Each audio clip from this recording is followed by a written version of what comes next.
The following audio documentary, War Stories, presents the memories of individuals who were children in cities on opposite sides of the conflict during World War II.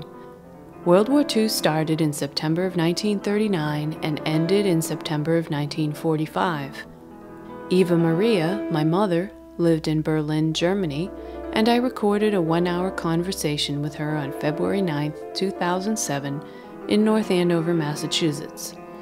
Joe, Sylvia, Ron, and Rita lived in London, England. I recorded a 2-hour conversation with them on July 7, 2006, in Enfield, Connecticut. Before you listen to these people's stories, here is some background information about where they lived, their families, their occupations, and when they arrived in the United States.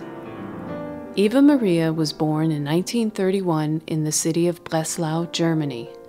Due to the reconfiguration of national boundaries after World War II, Breslau is now part of Poland. She is the oldest of her siblings, with a sister Renate 2 years younger, and a brother Freimut 8 years younger.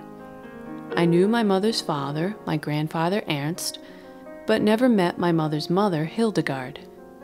My mother's family moved to Berlin in 1935. At that time, her father worked as a teacher at a technical high school. He taught tailoring. From 1943 to 1945, Eva Maria's family lived in a one-room stone cottage in the village of Alt-Glitzen, located close to 40 miles east of Berlin.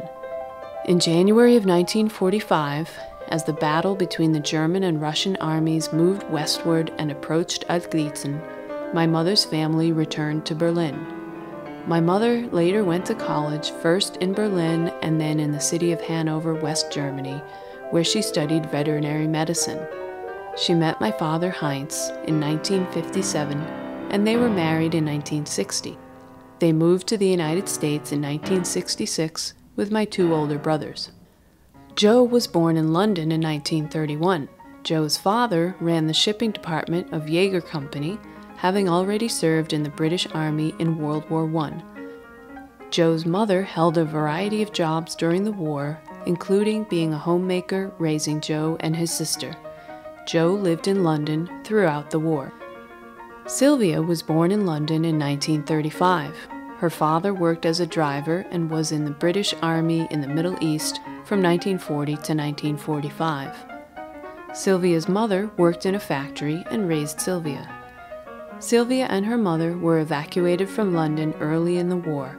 They later returned to London and moved to a small village adjacent to what is now Heathrow Airport.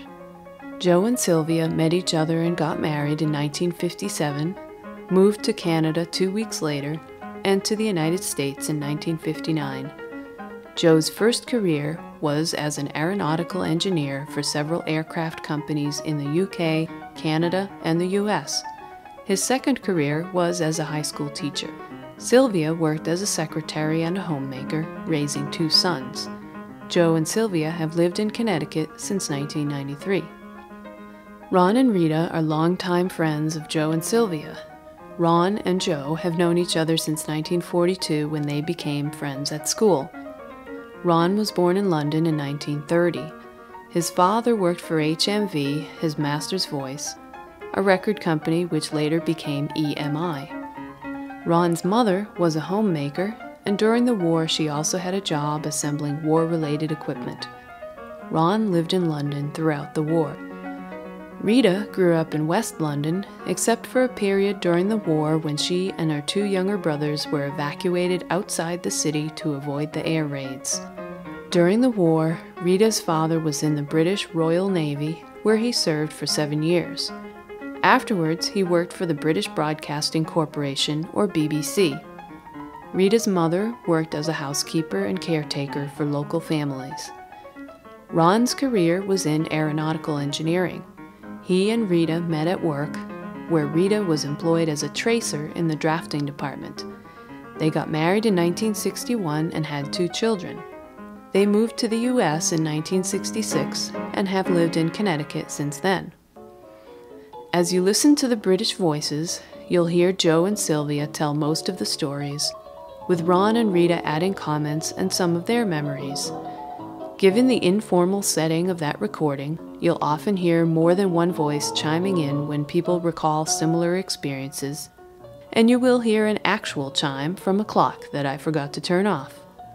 When I recorded my mother's stories, a friend of mine and I were listening, so you will hear a male voice respond once or twice. During both recordings, I asked questions and responded to people's answers, so you will hear my voice occasionally. I will also provide more specific details prior to each segment of this piece. I hope you will enjoy these stories, and I thank you for listening.